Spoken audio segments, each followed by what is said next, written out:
Hi everyone! Welcome to my YouTube channel, Noel David here.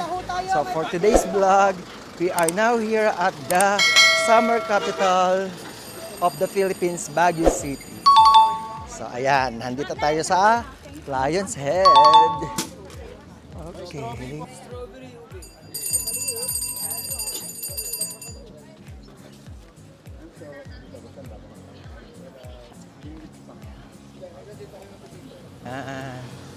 Ang tagal ko nang hindi rin dito nakakadaan. At first time ko din na bumaba para makapag-picture dito kay Lion's Head. Kung sa Singapore, meron silang tinatawag na Merlion. Dito sa Baguio, meron naman tayong Lion's Head. O, diba? Yan, yan. Buhay na buhay.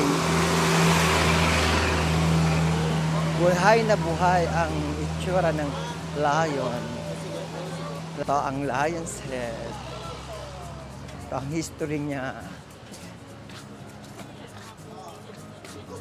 So, kumbaga, ito ang pinaka-landmark talaga ng Cannon Road. Very symbolic, iconic tong Lion's Head na to. Siyempre, pag dumaan ka ng Cannon Road, you will not miss this Lion's Head. Sa Cannon Road, definitely hindi mo mamimiss itong Lion's Head na to, na alam mong malapit ka na sa Baguio City.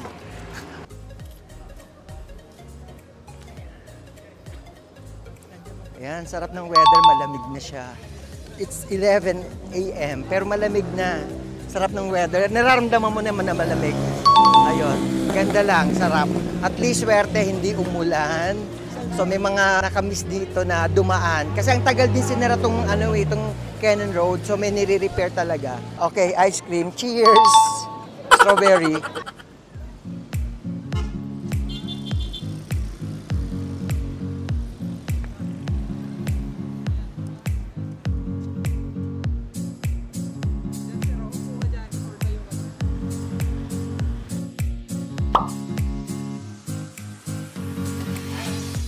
Yes, finally, we are here now at Bencabs Museum. Kaso, hindi nag-check na close siya pag Monday. So, ayan, as you can see, Bencabs Museum, walang tao kasi Monday close sila. So, Tuesday to Sunday sila open. Okay, let's go to the main door. Here's yung art niya. Kita mo. Ayan o. Ayan o.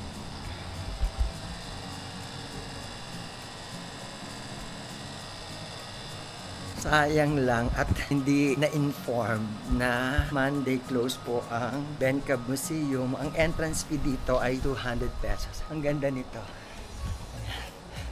Miski man lang sa labas, makapag-vlog tayo sa Bencabs. Labas ni Bencabs. Ayan, dito meron din silang artwork. Ayan, graffiti. As you can see. Ayan. Kakasad lang. Anyway, that's life. And besides, ang layo niya from the city, mga 10 kilometers, more than 10 kilometers bago ka makarating dito. Yun nga lang, talagang hindi ko din na-check na sugod ng sugod eh. Bencabs is a national artist ng year 2006 and he is 82 years old now. Ayan, na-search ko pero yung schedule dito hindi ko na-search. Okay. A few minutes later. Ito na. Room check tayo. 201 here at the Plaza Lodge. Room check. Okay, we are now here at the room. So you can see I have kettle, mug, for the coffee and may ref. Ang ref nila, ayan, walang laman. So, 2 beds. So, I have a chair and table, TV, ayan. Tsaka may wifi. So, let's check the view ng ating neighbors. Check natin ang ating veranda. Wow! Ang lamig! And it's raining. As you can see, ayan. Madilim ang kalangitan. Pero ang sarap lang. Ayan ang aking mga neighbors. Ayan, malamig. Pero ting afternoon, umuulan siya. Dito sa aking kinatatayuan, sa aking veranda. Tanong mo ang SM. Ayan o, SM Baguio. Ayan o. Yung puti na yan. Akala mo parang tent siya. That is SM Baguio. Tapos kung makikita nyo yung dalawang tower ng Baguio Cathedral, ayun siya. So, kita ko siya dito. Tanaw ko siya dito. Siyempre, mas lutang na lutang ang SM. Ayun o. Kikita ko pa yung logo ng SM. Ayun o. Ayan. Yun lang. Balik tayo. This is a deluxe room. Yan, may electric fan. So, we have closet. Here, syempre, ang safety deposit box. Yan, ilagay mo natin yung mga kayamanan natin. Yan. Syempre, ang ating toilet and shower. Ito, ang aking shower. Ayan. Ayan, nice, clean, neat. Ayan, may pasalamin, pa-selfie tayo dito. At malamang nag-e-echo ako.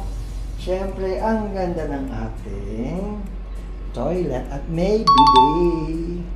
Ayan. Diba? Linis. O kasi, importante malinis, diba? Ayan, pa-selfie, pag gusto mo. May pa-toothpaste. At ang shampoo, oh. Wow. Nice. Ito masarap, no?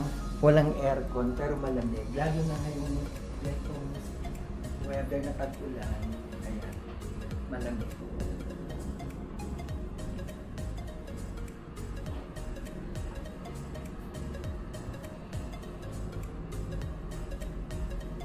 A few moments later. Hello. Baka kanina nakapag-check-in na. During the afternoon kasi maulan ngayon dito sa Baguio. Check-in pala is 3 p.m. So nakapasok na ng kwarto. Siyempre, ano ba gusto mong gawin? Mag-power nap kasi wala tulog. So now, eto as you can see, mukha ba akong fresh? Mukhang fresh pero ang mata, antok na yun. Ayun, thank you. Update na lang ulit. Good night. Tomorrow. Good morning. So they have salad for breakfast. Ayan. So, ito Shanghai. Ayan.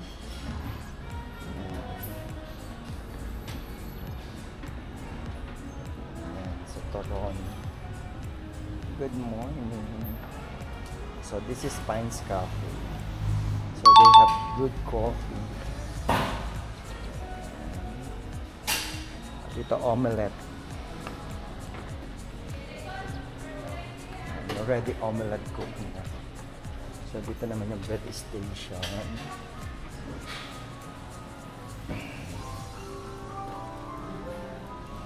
Pudding.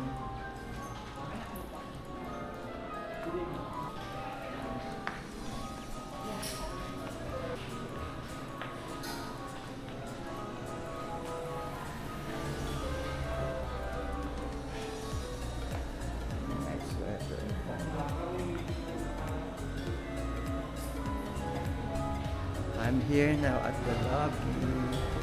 Ito yung front desk namin.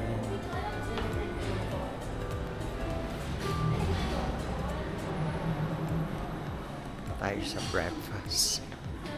Ito pa pala, hindi ko pa pala na-check yung kanilang ibang food. So, steamed rice, garlic rice, tuyo. They have tuyo. This is adobo. May ham. Meron sila langgunisa and tocino. Yan. So, meron sila lomi. Very fresh ang kanilang salad. Yung lettuce, oh. Very fresh. Tapos ang tomato. So, salad muna tayo. Yung lettuce, oh. Ganda.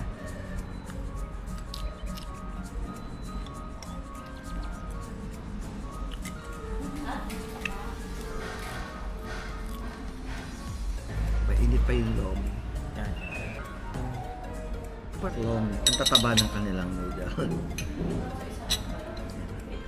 Taba ng noodle nila.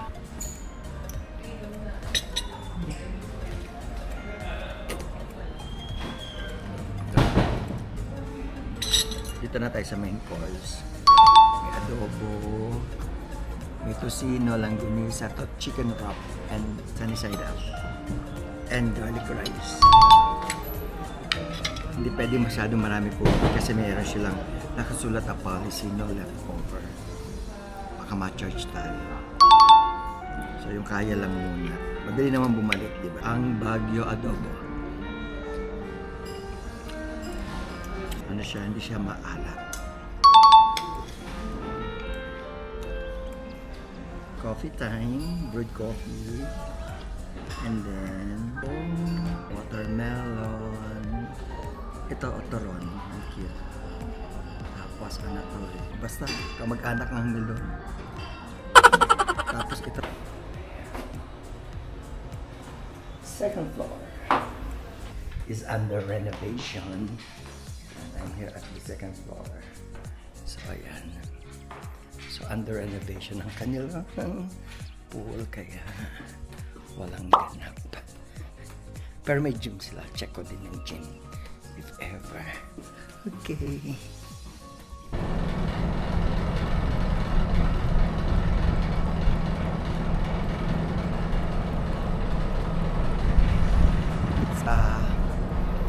Sa